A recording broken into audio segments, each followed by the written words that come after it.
श्रीलंका के हालात समझने हैं तो ये जान लीजिए कि भीड़ वहां सत्ताधारी नेताओं के घरों पर हमला कर रही है। अभी तक 50 से ज़्यादा नेताओं के घरों को आग लगाई जा चुकी है।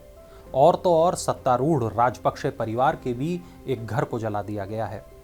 देश में इमरजेंसी लगी हुई है, पीएम इस्तीफा दे चुके हैं, सत्ताधारी नेता जान बचाने के लिए छुपे हुए हैं और सेना को आदेश दे दिया गया है कि वो कानून तोड़ने वालों को देखते ही गोली मार दें। लेकिन इस सब के पीछे की वजह क्या है? वजह है खराब आर्थिक हालात। लेकिन श्रीलंका ऐसी स्थिति में पहुंचा कैसे और अब उसके पास इस संकट से निकलने का क्या कोई रास्ता है? चलिए समझने की कोशिश करते हैं। नमस्कार, मैं वरुण कुमार, आप देख रहे हैं मनी 9। आज बात श्रीलंका की, जिसकी आबादी है महज 2 करोड़ 20 लाख। आज से करीब 74 साल पहले यानी 4 फरवरी 1948 को श्रीलंका अंग्रेजी हुकूमत से आज़ाद हुआ था। श्रीलंका के पास बेपनाह खूबसूरत वादियां हैं, समंदर किनारे के दिलकश नज़ारे हैं और बेहद उपजाऊ ज़मीनें हैं।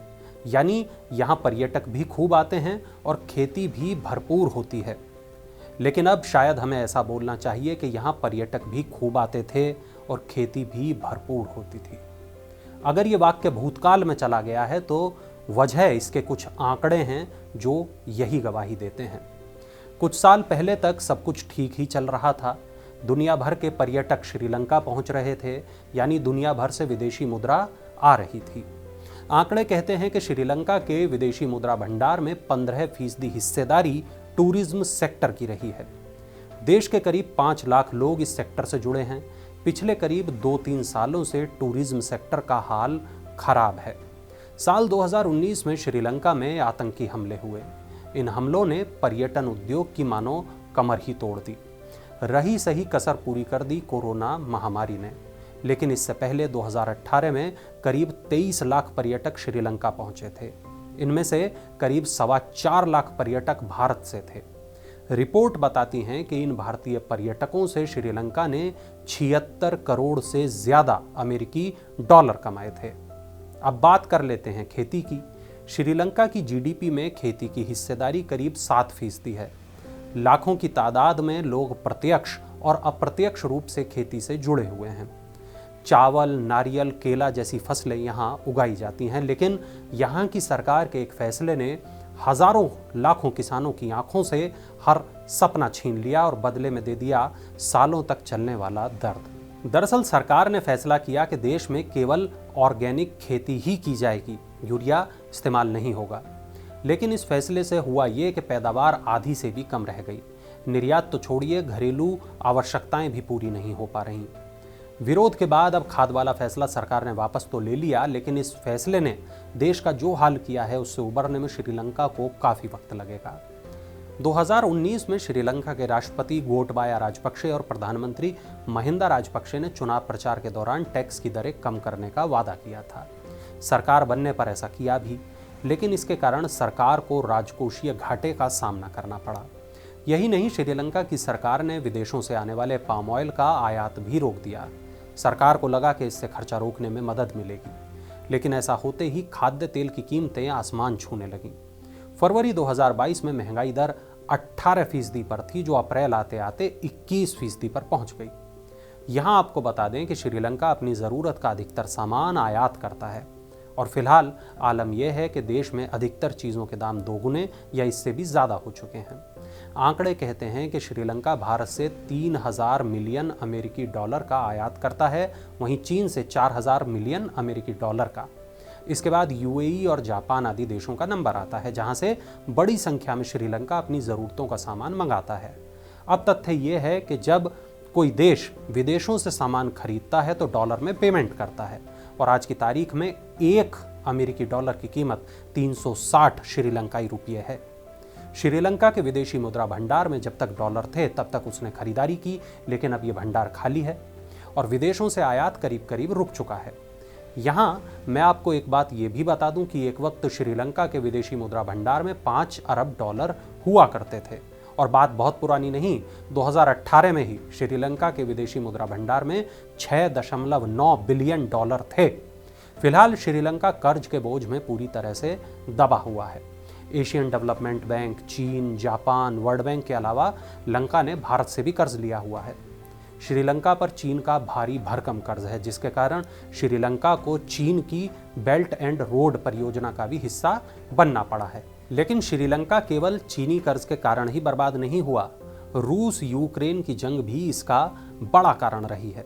यूरोप के पर्यटक इस जंग के कारण इस साल श्रीलंका नहीं पहुंचे, इससे भी श्रीलंका को नुकसान हुआ। यही नहीं, युद्ध के कारण कच्चे तेल की कीमतें बढ़ गईं, जिससे श्रीलंका में महंगाई बढ़ गई।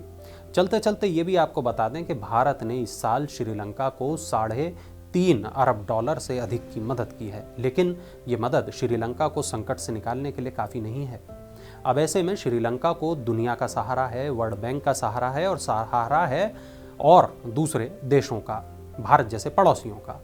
आगे क्या होगा ये कहना अभी कठिन है, लेकिन कुल जमा बात यह है कि श्रीलंका अब बेहाली, बर्बादी और बेबसी के उस मोड़ पर है जहां से वापस लौटने में उसे लंबा वक्त लगेगा, और वो भी तब जब उसके सिपहसालार अपना पूरा जोर श्रीलंका के डूबते जहाज को बचाने में लगा दें। आगे क्या होगा अभी कहना कठिन है, लेकिन कुल जमा बात यह है कि श्रीलंका अब बेहाली, बर्बादी और बेबसी के उस मोड़ पर है जहां से वापस लौटने में उसे लंबा वक्त लगेगा, और वो भी तब जब उसके सिपहसालार अपना पूरा जोर श्रीलंका के डूबते जहाज को बचाने में लगा दें। और आखिर में श्रीलंका को लेकर मनी9 के संपादक अंशुमान तिवारी क्या कहते हैं वो भी देख लीजिए।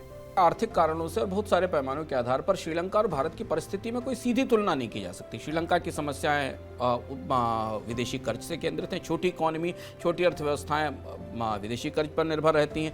श्रीलंका की इकॉनमी का बेस बहुत छोटा है, 2-4 इंपॉर्टेंट सर्विसेज हैं एक्सपोर्ट के लिए, टी और उसके अलावा टूरिज्म के लिए। तो जब अंतर्राष्ट्रीय अर्थव्यवस्थाओं में बड़े तूफान आते हैं तो छोटे देश बुरी तरह फंसते हैं। श्रीलंका की अर्थव्यवस्था का बुनियादी ढांचा या जो उनका जो पूरा स्ट्रक्चर है वो हमेशा से जोखिम में भरा हुआ रहा है, क्योंकि छोटी अर्थव्यवस्था है।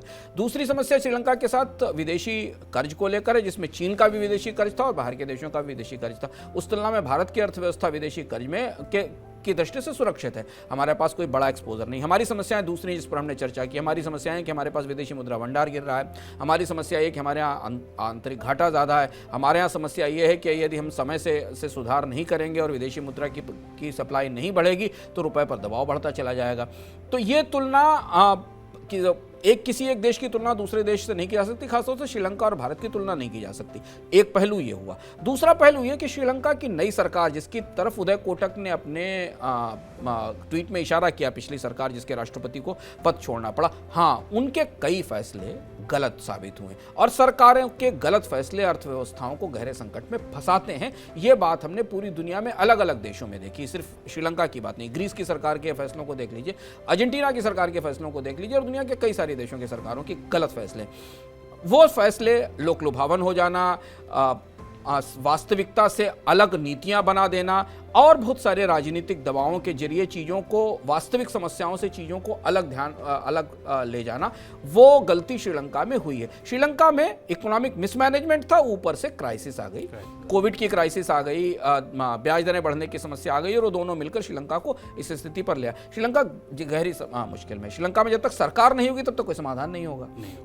क्योंकि किसी भी अगले समाधान के लिए, चाहे आपको वर्ल्ड बैंक से फाइनेंस लेना हो, चाहे आपको IMF से बेल आउट लेना हो, सरकार तो चाहिए ना जो जाकर नेगोशिएट करेगी, बात करेगी। तो क्या है कि श्रीलंका में केओस है, अराजकता की स्थिति है। उस अराजकता की स्थिति में पहले वहां कोई लीडरशिप आएगी जो बाद में जाकर इन चीज़ों के लिए बात करेगी। IMF से बेल आउट की बातचीत चल रही थी पिछली सरकार के दौर में। कुछ दुनिया के और देशों ने भी क्रेडिट लाइन देने की बात कही थी। भारत ने भी सिफारिश की थी कि श्रीलंका की प्रोफाइलिंग ठीक की जाए अंतर्राष्ट्रीय कर्ज के हिसाब से। लेकिन ये सब तब संभव होगा जब वहां पर शांति होगी और नई सरकार आकर ये काम शुरू करेगी।